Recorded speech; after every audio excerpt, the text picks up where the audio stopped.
नमस्कार। आज हम पढ़ने वाले हैं मध्य प्रदेश का भूगोल। एग्जाम कौन सा है? एग्जाम आपका है एमपीपीएससी प्रीलिम्स। जो एग्जाम आपका प्रीलिम्स अप्रैल में होने वाला था, अब वो जून में होने वाला है। आपके पास काफ़ी समय है वापस से पढ़ने के लिए और रिवीजन करने के लिए भी। तो सबसे पहले हम बात करते हैं कि आपका जो मध्य प्रदेश का भूगोल है, तो एमपीपीएससी के सिलेबस में कौन कौन से टॉपिक को इसमें कवर किया गया है। देखिए, आइए समझते हैं इसको। अगर किसी भी एग्जाम की आप तैयारी कर रहे हो तो सबसे पहले उसका सिलेबस पता होना बहुत ही आवश्यक होता है। वनोपज, नदियां, पहाड़ियां और पठार, किस क्षेत्र में किस प्रकार के वन है, उनका वनोपज क्या है, उनसे क्या प्राप्त होता है। जैसे आपका शहद है ना, कोई औषधि है। नदियां कहाँ पर कौन कौन सी बहती हैं, है ना, उत्तर में, दक्षिण में, पूर्व पश्चिम में, उनकी दिशा क्या है। उनमें कौन कौन से आपके जो जलप्रपात बने हुए हैं, है ना, उसमें कौन कौन से बांध बने हुए हैं। पहाड़ियाँ कहाँ पर कौन सी हैं, उनके मध्य में कौन सी नदी बहती है, कहाँ पर भ्रंश घाटी है। पठार कहाँ कहाँ पर है। इसके बाद जलवायु, है ना, आपके जो मध्य प्रदेश में किस क्षेत्र में किस प्रकार की जलवायु होती है, वहाँ पर ऋतुएं कैसी हैं, तापमान कैसा होता है, सबसे गर्म क्षेत्र कौन सा है, सबसे ठंडा क्षेत्र कौन सा है। इसके बाद किस क्षेत्र में कितनी वर्षा होती है, उसके आधार पर वहाँ पर कौन सी कृषि होती है, ये आपको पता होगा, है ना, किस प्रकार की कृषि होती है, ये पता होगा। प्राकृतिक संसाधन की बात करेंगे तो वहां पर कौन कौन सी मिट्टी होती है, अगर मिट्टी पता होगी तो वहां पर कौन सी कृषि होती है, कौन सी खेती होती है ना, कौन सी फसल होती है।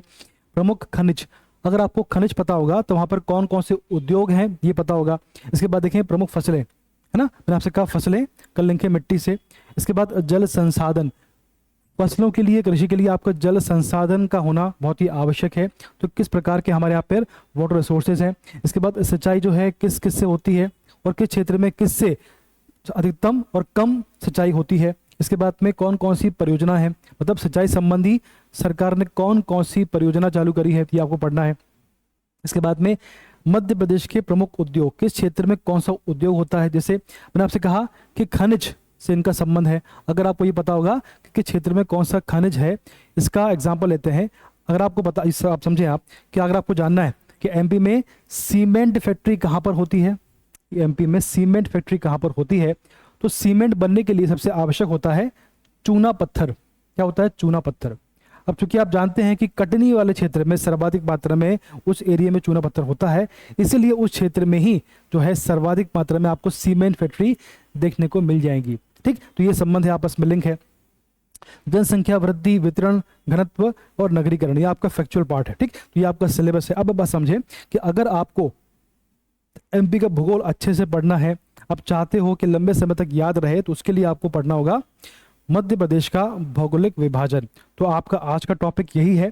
हम समझेंगे कि जो मध्य प्रदेश है उसका जो फिजिकल स्ट्रक्चर है वो किस प्रकार का है। देखिए, आपका एमपी है, अब इसको आपको समझना होगा कि एमपी का जो फिजिकल स्ट्रक्चर किस प्रकार का है, कहाँ पर कौन कौन से पहाड़ हैं, है ना, कहाँ पर भ्रंश है, कहाँ पर कौन सी नदी बह रही है। अगर आपको ये पता होगा कि कहाँ पर कौन से पहाड़ पर्वत हैं, तो उनका जो ढलान है, तो बेसिकली जो नदी होती है वो बहती है ढाल पर। ठीक, तो अगर आपको पता होगा कि कहाँ पर कौन से पहाड़ पर्वत हैं, तो कहाँ नदी कौन सी बह रही है, उसकी दिशा कहाँ पर है, किस दिशा में बह रही है, ये आपको क्लियर होगा। ठीक, तो सबसे पहले जो टॉपिक हमने पढ़े हैं उनको समझने के लिए आपको एमपी का फिजिकल स्ट्रक्चर पता होना चाहिए। उसको कितने पार्ट में बांटा गया है, उसमें उसको कितने भौतिक प्रदेश में बांटा गया है, ये आपको पता होना चाहिए। देखिए, तो आपका जो एमपी है उसका फिजिकल स्ट्रक्चर कुछ इस प्रकार का है। उसको लगभग 7 भौतिक, कितने, 7 आपके जो उसको 7 भौतिक प्रदेश में उसको बांटा गया है। ठीक, 7 कौन कौन से देखें। सबसे पहला आपका आता है ये क्वेश्चन, देखो एक बात समझे आप, ये क्वेश्चन कई बार पूछा गया है कि इनमें जो आपके भौतिक प्रदेश है तो इनका संबंध, इनमें से कौन सा गलत है कौन सा सही है। ठीक, तो सबसे पहले आप समझें कि मध्य प्रदेश में कितने भौतिक प्रदेश हैं, 7 हैं। पहले कितने थे? छत्तीसगढ़ जब एमपी का पार्ट था तब 9 थे। ठीक, सन 2000 के बाद में 7 बचे हैं। वो 7 कौन कौन से हैं? सबसे पहला आपका है मध्य भारत का पठार, जो कि यहां से लेकर यहां तक फैला हुआ है, देख पा रहे हैं आप, जो आपका पिंक वाला पार्ट है। ठीक, तो यहां से लेकर ये वाला पार्ट आपको उसको बोलते हैं मध्य भारत का पठार। इतना क्लियर है आपको। इसके बाद में आप नीचे आएंगे तो यहां पर देखेंगे आप, यह आपका जो भाग है सबसे बड़ा भाग है, लगभग 28% भाग को ये कवर करता है। इसको बोलते हैं मालवा का पठार। क्लियर? ठीक, तो 2 हो गए आपके। इसके बाद साइड में आपका जो ये वाला पार्ट है जो बेसिकली यूपी से लगा हुआ है, इसको बोलते हैं बुंदेलखंड का पठार। इसका कुछ पार्ट यूपी में भी आता है। इसके बाद साइड में जो आपका ये वाला पार्ट है, इसको बोलते हैं रीवा पन्ना का पठार। यहां पर एक आपका पर्वत भी है, विंध्याचल पर्वत, जिसका विस्तार मालवा के पठार और रीवा पन्ना के पठार में भी आपको देखने को मिलता है। ठीक, ये आपका हो गया। इसके बाद में साइड में सॉरी नीचे आइए आप, यहाँ नीचे आपको मिलेगा नर्मदा सोन घाटी। चूंकि यहाँ पर नर्मदा नदी बहती है ना, सतपुड़ा और विंध्याचल के मध्य में भ्रंश घाटी है, तो उसमें बहती है, उसको बोलते हैं नर्मदा सोन घाटी। ठीक, तो आपका 1 हो गया, 2, 3, 4, 5। ठीक, तो मैंने कहा 7 हैं, 5 हो चुके हैं। आपका 6वां है बघेलखंड का पठार। कौन सा है? बघेलखंड का पठार। और 7वां है लास्ट जो है आपका, वो आपका पूरा यहां से, चूंकि यहां पर सतपुड़ा पर्वत का विस्तार है, सतपुड़ा पर्वत श्रेणी का विस्तार है, तो उसको बोलते हैं सतपुड़ा मेकाल श्रेणी। ठीक, तो 7 हुए आपके। अब देखिए एक बात समझे, तो हमने 7 पढ़े हैं। अब इनका जो भौतिक संरचना है, उच्चावच है, इनकी जलवायु है, इसके आधार पर इनको 3 भौगोलिक विभाजन के अंतर्गत बांटा गया है। ठीक, इनके जो है 3 भौगोलिक विभाजन किए हुए हैं। वो कौन कौन से हैं? जो आपके शुरुआत के 5 भौतिक प्रदेश हैं, कौन कौन से? मध्य भारत का पठार, बुंदेलखंड का पठार, मालवा का पठार और रीवा पन्ना का पठार, और आपका जो नर्मदा सोन घाटी है। तो इनको मिलाकर जो भौतिक विभाजन बनता है, उसको संयुक्त रूप से बोलते हैं, क्या बोलते हैं? उसको बोलते हैं मध्य उच्च प्रदेश। ठीक, ध्यान रहेगा आपको, ये इसको बोलते हैं। इसके बाद में जो आपका बाजू वाला पार्ट है, इसको बोलते हैं बघेल, तो इसका नाम है बघेलखंड का पठार या पूर्वी पठार भी इसको बोलते हैं। ठीक, तो बघेलखंड का पठार। तो पहला आपका भौगोलिक विभाजन हो गया आपका मध्य उच्च प्रदेश, जिसके अंतर्गत 5 भौतिक प्रदेश आते हैं। वो कौन कौन से आपके सामने है। दूसरा आपका है बघेलखंड का पठार या पूर्वी पठार, चूंकि पूर्व में है। और आपका तीसरा आपका आता है सतपुड़ा मेकाल श्रेणी। इस प्रकार से एमपी को, मध्य प्रदेश को 7 भौतिक प्रदेश और 3 भौगोलिक विभाजन के अंतर्गत बांटा गया है। यह आपको पता होना चाहिए। ठीक, अब देखो मध्य प्रदेश का भौगोलिक विभाजन मैंने अभी कहा आपसे, इसको पढ़ लेते हैं। सबसे पहला आपका मध्य उच्च प्रदेश है, जिसके अंतर्गत 5 भौतिक प्रदेश शामिल हैं। मध्य भारत का पठार सबसे ऊपर है, फिर आपका बुंदेलखंड का पठार, मालवा का पठार है ना, रीवा पन्ना का पठार और नर्मदा सोन घाटी, इसके अंदर 5 आते हैं। ये क्वेश्चन पूछा जाता है। फिर आपका अगला है आपका बघेलखंड का पठार, इसको हम लोग अगला आपका आता है सतपुड़ा मेकाल श्रेणी, सबसे नीचे है। इसके अंतर्गत 3 पार्ट इसके हैं। सबसे जो आपका पश्चिमी पार्ट है, उसको बोलते हैं पश्चिमी सतपुड़ा श्रेणी। जो आपका मध्य वाला भाग है, उसको बोलते हैं पूर्वी सतपुड़ा श्रेणी।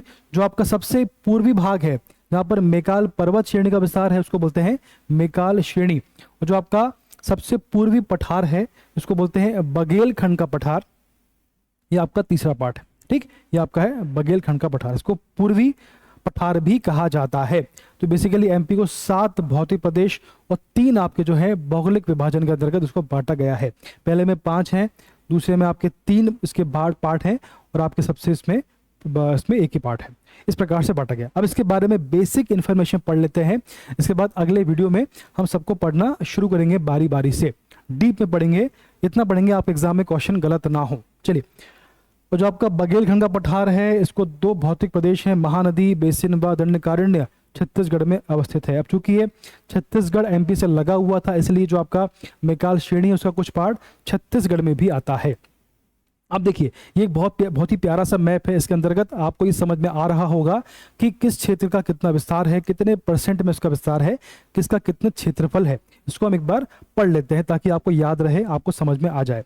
कई बार क्वेश्चन ये भी पूछा गया है कि मालवा का पठार जो है वो कितने क्षेत्र में विस्तृत है, इसका कितना क्षेत्रफल है, ये कितने % में फैला हुआ है एमपी के, उसको पढ़ लेते हैं। देखिए, मैंने आपसे कहा कि जो आपका एमपी है, इसके 7 भौतिक प्रदेश हैं, या इसके 3 भौगोलिक 7 जो आपके भौतिक प्रदेश हैं, इसको 3 भागों में बांटा गया है।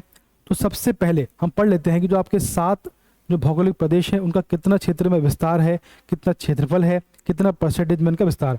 सबसे जो आपका बड़ा भाग है पूरे विस्तार, पूरे जो विभाजन का, चाहे वो आपका भौगोलिक विभाजन हो या भौतिक प्रदेश हो, वो आपका है मालवा का पठार।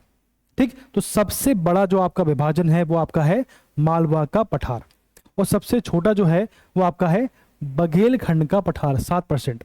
जो आपका मालवा का पठार है ये बेसिकली 28% भाग में फैला हुआ है।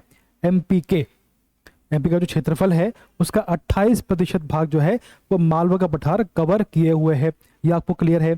इसका क्षेत्रफल है 88,222 है ना, स्क्वायर किलोमीटर इसका क्षेत्रफल है। इसके बाद देखें 28% भाग में ये फैला हुआ, ये पढ़ लिया हमने। जो मालवा का पठार है इसके सर्वोच्च चोटी, इसकी हाईएस्ट पीक का नाम है सिगार। जो उसकी सर्वोच्च चोटी है वो सिगार है। आगे समझेंगे, बेसिक इंफॉर्मेशन पढ़ रहे हैं बस। ठीक, इसके बाद देखें आप, इसके बाद इसके ऊपर आपका आता है मध्य भारत का पठार। क्या आता है? मध्य भारत का पठार। ये बेसिकली 10.68% में फैला हुआ है एमपी के, है ना। एमपी का जो क्षेत्रफल है उसका 10.68% में इसका विस्तार है। इसके बाद में इसका जो क्षेत्रफल है वो है 32,896 32,896 स्क्वायर किलोमीटर। ध्यान रहेगा आपको। इसके बाजू में यहाँ पर आपका आता है बुंदेलखंड का पठार, जो बेसिकली 7.7% में फैला हुआ है। इसका विस्तार है, इसका क्षेत्रफल है 23,733 स्क्वायर किलोमीटर। ठीक, इसका जो हाईएस्ट पीक है वो आपका सिद्ध बाबा है। आगे समझेंगे। इसके बाद में रीवा पन्ना का पठार इसके साइड में है। इसका क्षेत्रफल 31,954 स्क्वायर किलोमीटर है, और इसका जो परसेंटेज की बात करें तो ये आपका एमपी के 10.37% में फैला हुआ है। आपको सीक्वेंस में जमाना है कि सबसे बड़ा कौन सा है, फिर कौन सा है, फिर कौन सा है, ताकि आपको याद रहे। ठीक, ये आपका होमवर्क है। इसके बाद देखें आप, ये हो गया, ये हो गया, अब नीचे आइए। इसके बाद आपका आता है नर्मदा सोन घाटी, जिसका क्षेत्रफल है 86,000 स्क्वायर किलोमीटर, जो कि एमपी के क्षेत्रफल का जो है 26% भाग कवर करता है। यह आपको ध्यान होना चाहिए। इसके बाद देखें आप, साइड में आपका आता है बघेलखंड का पठार, जो एमपी के क्षेत्रफल का 7% कवर किए हुए सबसे छोटा क्षेत्रफल है। ये सबसे कम एरिया है, जो कि एमपी के क्षेत्रफल जो उसका है 25,000 स्क्वायर किलोमीटर इसका क्षेत्र है। ये आपको ध्यान रहेगा। इसके बाद देखें, सबसे जो आपका लास्ट मेरे ख्याल से है वो आपका है सतपुड़ा मेकाल श्रेणी। ठीक, ये एमपी के क्षेत्रफल का लगभग 11% एरिया कवर किए हुए है। इसका क्षेत्रफल है 34,000 स्क्वायर किलोमीटर। ठीक, इस प्रकार से हमने पढ़ लिया है मध्य भारत का पठार, बुंदेलखंड का पठार, मालवा का पठार, है ना, नर्मदा सोन घाटी, रीवा पन्ना का पठार, बघेलखंड का पठार और सतपुड़ा मेकाल श्रेणी। सबसे बड़ा जो आपका भौतिक प्रदेश है उसका नाम है मालवा का पठार, जो कि 28% भाग में कवर फैला हुआ है। 88,222 इसका क्षेत्रफल है। सबसे छोटा जो विभाजन है वो आपका है बघेलखंड का पठार, जो 7% भाग में फैला हुआ है। इसका क्षेत्रफल है 25,000 स्क्वायर किलोमीटर। ठीक, और जो आपका बेसिकली जो आपका क्षेत्रफल है बस, ठीक, जो आपका 3, अब जो आपके 3 भौतिक विभाजन है तो उसके अंतर्गत ये वाला भाग आता है, और दूसरे में आपका जो बघेलखंड में ये वाला भाग आता है, और आपका तीसरा जो भाग है सतपुड़ा मेकाल श्रेणी में आपका ये वाला भाग। ठीक, तो हमने आज बेसिक कॉन्सेप्ट पढ़ लिए हैं कि भैया हमारा जो एमपी का जो फिजिकल स्ट्रक्चर है वो किस प्रकार का है। अगर आप और देखें इसमें थोड़ा सा, और अगर आप पढ़ें तो आपको मालूम पड़ेगा जो आपका एमपी का जो फिजिकल स्ट्रक्चर है उसमें कहाँ कॉन्सेप्ट। अब देखो इसमें एक बात समझो आप, जो मैं आपको बताना भूल गया। देखिए ये आपका एमपी है। अब इसमें देखें 2 मेन पर्वत है। एक तो आपका है विंध्याचल पर्वत श्रेणी, जिसका विस्तार यहां से लेकर आगे तक है, और इसका जो आगे इसका जो पूर्वी विस्तार है उसका 2 नाम है। पहला आपका है कैमूर श्रेणी और दूसरा आपका है भांडेर श्रेणी। इसके बारे में बहुत सारे फैक्ट हैं, आगे समझेंगे। ठीक, तो एक आपका हो गया विंध्याचल पर्वत। ठीक, इसके नीचे यहां पर आपका आता है सतपुड़ा मेकाल श्रेणी। इससे बहुत क्वेश्चन आते हैं। महादेव पर्वत कहाँ पर है, इसकी हाईएस्ट पीक क्या है, धूपगढ़ कहाँ पर आता है, सारे बहुत सारे क्वेश्चन आते हैं। ठीक, तो आपका हो गया, ये हो गया। यहाँ पर आपकी मेकाल श्रेणी हो गई। ठीक, तो विंध्याचल, कैमूर, भांडेर, सतपुड़ा, ये आपको क्लियर है बात। इसके बाद देखो, इनके मध्य में यहाँ से अमरकंटक से यहाँ से नर्मदा नदी बहती है। तो क्वेश्चन ये आता है कि नर्मदा नदी किन दो पर्वतों के मध्य बहती है? तो भैया नर्मदा विंध्याचल और सतपुड़ा के मध्य बहती है। क्या ये किसी घाटी में बहती है? यस। देखिए सतपुड़ा और विंध्याचल, ये आपका विंध्याचल है ना। और उसके नीचे यहाँ एकदम गर्त है, गड्ढा है, बहुत ही लंबा चौड़ा सा गर्त है, उसको बोलते हैं भ्रंश घाटी। चूंकि ये घाटी है ना, ये घाट सेक्शन है, ये घाटी है, तो उसको बोलते हैं भ्रंश घाटी। यहाँ आपका विंध्याचल है, ये आपका यहाँ पर आपका सतपुड़ा है। इसके बीच में जो भ्रंश घाटी है वहां पर नर्मदा नदी बहती है। तो क्वेश्चन आता है कि भैया विंध्याचल और सतपुड़ा के मध्य में जो भ्रंश घाटी है उस पर कौन सी नदी बहती है? क्वेश्चन ये हो गया, नर्मदा नदी किस भ्रंश घाटी में या किन दो पर्वतों के द्वारा बनाए गए भ्रंश घाटी में बहती है? तो आंसर क्या होगा? विंध्याचल और सतपुड़ा के मध्य में जो भ्रंश घाटी है उसके अंतर्गत नर्मदा नदी प्रभावित होती है। ये आपको क्लियर है? ठीक, तो ये आपका बेसिक कॉन्सेप्ट, इसको पढ़ लिया है। आगे जाकर हम लोग आपको जो भौतिक विभाजन है उसके अंतर्गत जो आपका फैक्चुअल पार्ट है उसको पढ़ने वाले हैं, ताकि आपको लंबे समय तक याद रहे। हम जो पढ़ेंगे मैप के माध्यम से ही पढ़ेंगे, ताकि आपको कुछ भी आप भूल नहीं पाओ। ठीक, चलिए धन्यवाद, बेस्ट ऑफ लक।